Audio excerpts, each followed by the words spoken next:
Bonjour à tous, j'espère que vous allez excellemment bien et aujourd'hui on se retrouve pour parler cyclisme, pour faire la présentation de l'étape numéro 2 de ce Giro d'Italie. Étape numéro 2 qui va être une étape quand même plutôt pour sprinter, étape qui sera pas extrêmement difficile, ça sera une mise en route. Pour ce départ du Giro, on fera bien entendu le profil, l'histoire, un moment d'histoire en passant sur ce parcours, la météo, la stratégie possible sur cette étape-là et puis les favoris du jour avec la grosse cote. N'hésitez pas à vous abonner à la chaîne, n'hésitez pas à mettre un pouce bleu également, ça fait toujours plaisir. N'hésitez pas à réagir dans les commentaires, à me dire vos favoris et ce que vous allez mettre peut-être dans vos pronostics. N'hésitez pas également à vous abonner à la chaîne, c'est très important pour améliorer la visibilité de celle-ci. Et puis surtout, ça permet que la vidéo soit vue par plus de monde tout simplement. Et puis n'hésitez pas à mettre la petite cloche, comme ça vous êtes au courant dès qu'une vidéo sort et ça vous évite les petites entourloupes que parfois peut faire YouTube. Donc étape très plate, on sera dans le Piémont italien pendant toute la journée. Vous allez voir tout de suite le profil de l'étape, on le regarde tout de suite.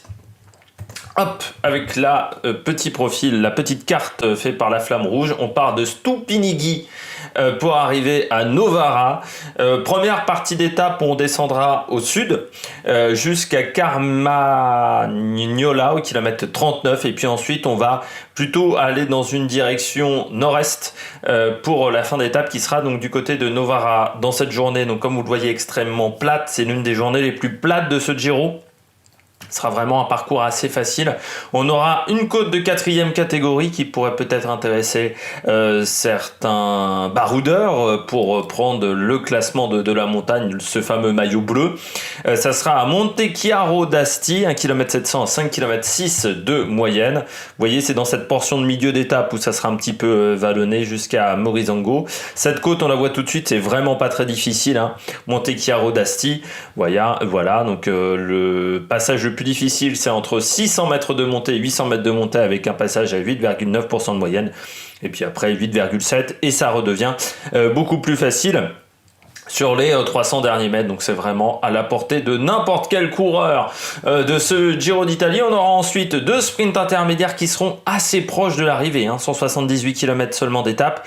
Le premier sera au kilomètre 138,5, ça sera du côté de Tricero, et le deuxième au kilomètre 152 à Vercelli. En plus, les deux sont très très proches l'un de l'autre, et on sera dans la dernière heure de course à ce moment-là déjà, du côté de Tricero et de Vercelli, et puis on arrivera du côté de Novara. Les derniers kilomètres, très clairement, très peu de grandes difficultés. Dans les 5 derniers kilomètres, vous allez avoir vraiment deux virages qui, semble-t-il, selon les indications du Giro sur le site officiel du Giro, sont des virages assez larges, donc plutôt faciles de passer. Faire attention par contre, on a un dernier virage à 1,5 km, mais ça se resserre vraiment la route dans les 700 derniers mètres, donc faire attention. Il semblerait qu'il y a même un passage à niveau dans le dernier kilomètre, donc ça peut parfois être compliqué. Lancer à 70 km/h un peloton sur un passage à niveau, ça peut engendrer certaines difficultés pour cette arrivée, mais bon, on est en plus sur une première journée de Giro, donc il pourrait y avoir des petites surprises avec un peloton de 184 coureurs cette année. Il faudra faire attention parce que sur une première étape de Giro, même si le parcours n'a pas l'air très difficile, le peloton va être très nerveux. Tout le monde voudra être bien placé. Les sprinteurs ne voudront pas rater une première occasion peut-être de s'imposer, et il semblerait que on puisse avoir des chutes, et c'est toujours bête de perdre le Giro sur une chute lors de la deuxième journée de course.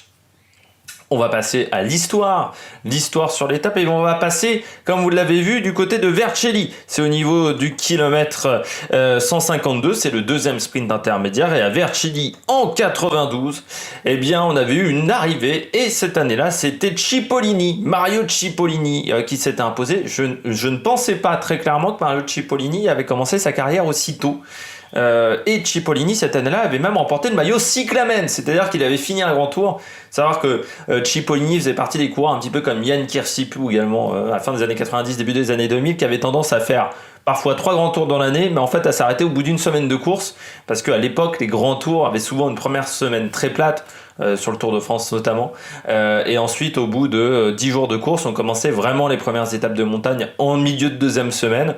Ce qui fait que les sprinteurs avaient beaucoup de chances de remporter des victoires et parfois, voilà, Cipollini ou d'autres s'arrêtaient après la première étape difficile.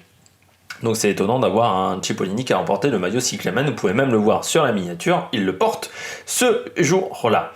On passe à la météo. Météo qui sera en début de journée très nuageuse. Il ne devrait pas y avoir de risque de pluie, mais le ciel sera très chargé. Et puis au fur et à mesure de la journée, au fur et à mesure qu'on rejoindra Novara, on devra avoir de plus en plus de soleil. Température entre 19 et 24 degrés, donc totalement intéressant. Voilà, c'est des températures presque idéales pour pratiquer du cyclisme. Par contre, au niveau du vent, entre 20 et 30 km/h, sur la majorité de la journée, il sera plutôt de face, mais il pourrait être légèrement de 3/4 sur la fin de journée. Donc faire attention. Par contre, entre 20 et 30 km/h, il ne devrait pas être assez fort, surtout qu'il devrait vraiment être moins fort en fin de journée. C'est ce que nous indique la chaîne météo. Et dans le final, il devrait être plutôt de face, ce qui est très important parce qu'on va voir une dernière ligne droite, 1,5 km, donc on pourrait revenir de l'arrière. Être bien placé dans le dernier virage ne sera peut-être pas forcément un avantage, il faudra garder du personnel pour la dernière section et surtout faire attention, il faudra se replacer avant le resserrement de la route à 700 mètres de l'arrivée pour pouvoir faire un bon sprint, ce qui fait qu'on pourra avoir une dernière ligne droite assez houleuse avec de nombreuses vagues dans le final. Du côté de la stratégie, échappée de 4 à 5 coureurs grand maximum pour cette journée, cette échappée qui devrait être reprise à une vingtaine de kilomètres de l'arrivée, voire peut-être même avant au niveau des sprints intermédiaires, notamment celui de Vercelli au kilomètre 152. Et puis après, sprint houleux pour moi avec des vagues et peut-être même des chutes dans le final. Faudra faire très attention.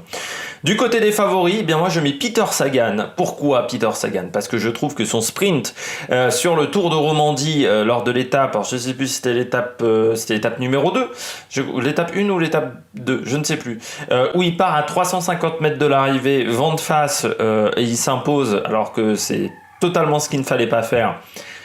Ça m'a quand même un petit peu rassuré sur la condition physique de Peter Sagan. J'ai mis Caleb Ewan parce que Caleb Ewan a une équipe à son service sur ce Giro et qu'on sait que la Lotto c'est quand même bien manœuvré normalement sur une journée de ce type-là.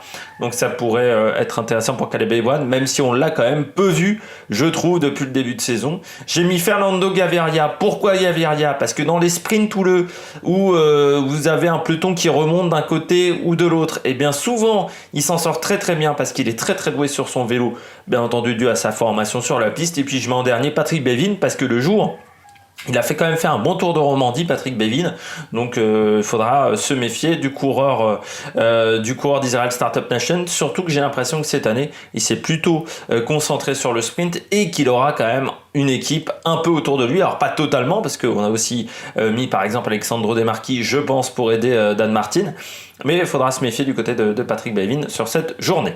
J'espère que vous avez aimé cette vidéo. Si vous avez aimé cette vidéo, n'hésitez pas à mettre un pouce bleu, n'hésitez pas à vous abonner, n'hésitez pas à réagir dans les commentaires, n'hésitez pas à partager cette vidéo si vous pensez qu'elle peut intéresser votre entourage. Et puis nous, on se retrouve ce soir pour faire le débrief, certainement du premier sprint de ce Giro 2021. Allez, ciao ciao sur l'Amérique Production.